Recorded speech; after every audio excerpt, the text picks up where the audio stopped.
was alone.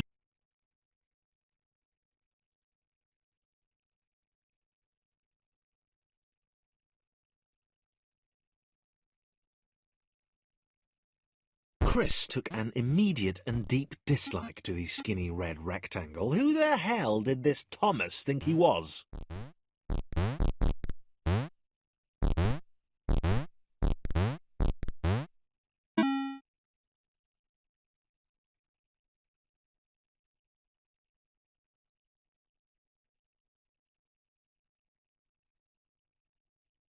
Chris had been doing fine. He wasn't the highest jumper, but he'd held his own. He'd even been graceful at times.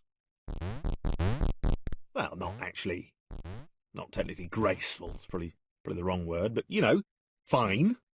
There was that skinny little runt leaping about like he owned the place.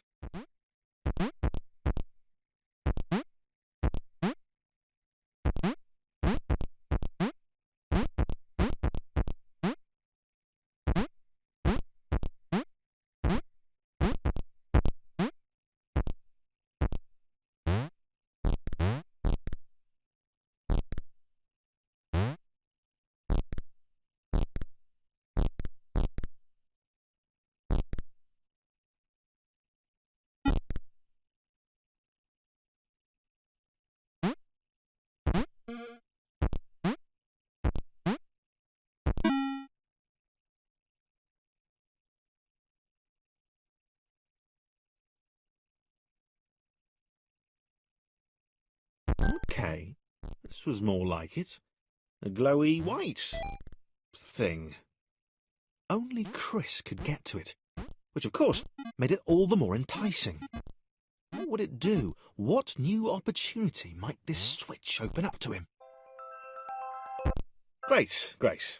Another chance for Thomas to jump slightly higher than Chris. How fortunate. Seriously, this made the whole switch pressing thing entirely worthwhile.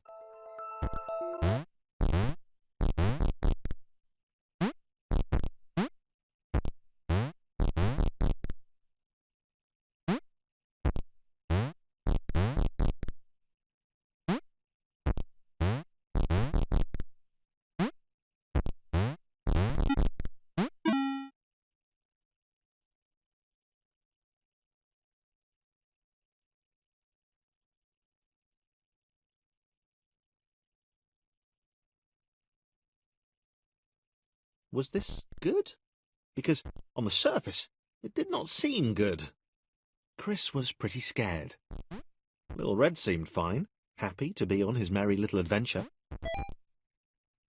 Chris couldn't shake the feeling that things had taken a significant turn for the worse since Thomas had joined him. Sure, he'd been able to piggyback his way to ever so slightly higher platforms, but where had that got him? Well, to ever so slightly higher platforms, which was sort of his point.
Chris stared at Thomas with pure hatred. He seemed so very happy at their situation. Friends together, a brave fellowship of quadrilaterals on a quest for greatness. That would be fine. But it was all the obvious observation that Thomas was doing which grated. Every time they saw something vaguely new, Chris would hear a satisfied little from the vaulting idiot. He hoped the next portal would split them up, if only for a few levels.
John knew.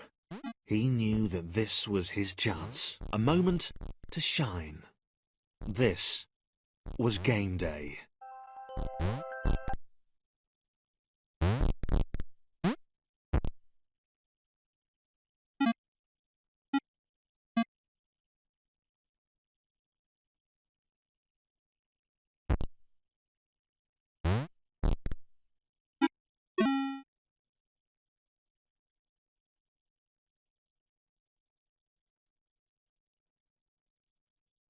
This would not do. John needed room to show off his exceptional skills. As it was, he was trapped on the wrong side of these little dot things. Where did they come from, anyway?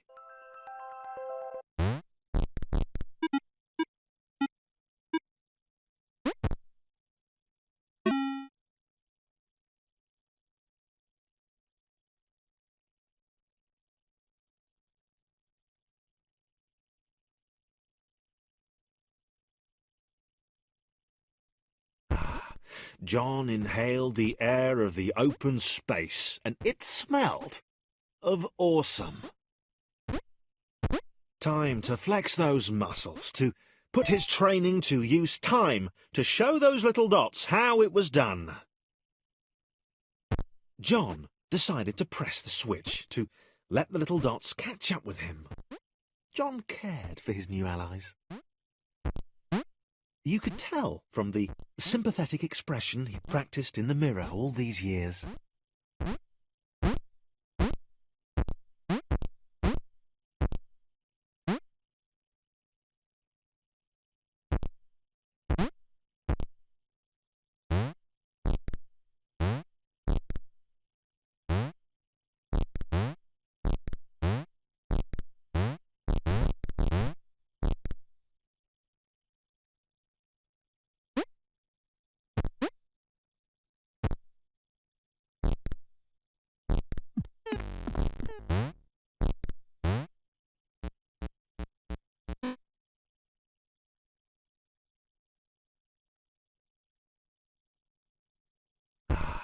John inhaled the air of the open space, and it smelled of awesome. Time to flex those muscles, to put his training to use, time to show those little dots how it was done. John decided to press the switch, to let the little dots catch up with him. John cared for his new allies. You could tell from the sympathetic expression he'd practiced in the mirror all these years.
John was happy to keep helping.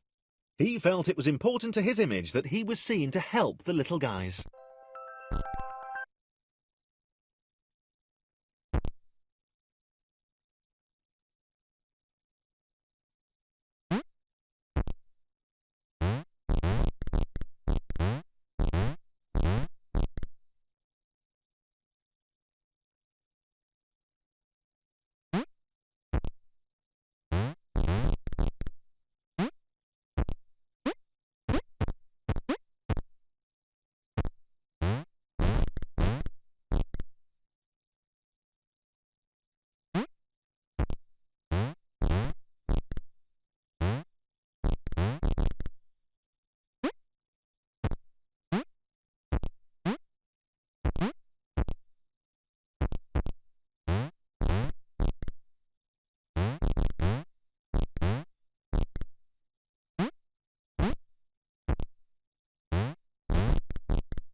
He didn't mind them so much either. The red one, Thomas, had a charming way of applauding every time John jumped. The angry orange one was less immediately likeable, but his unremitting cynicism and tutting amused John.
This was interesting.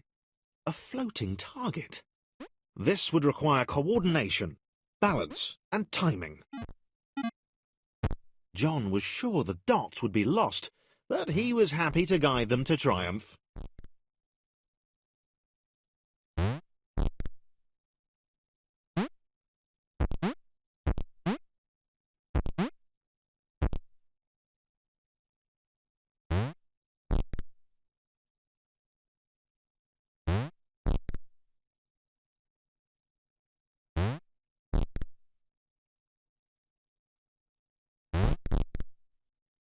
Maybe that's what the dots were for. They were there to extend John's reach, to make his performance even more impressive. John liked the thought. He decided to keep them.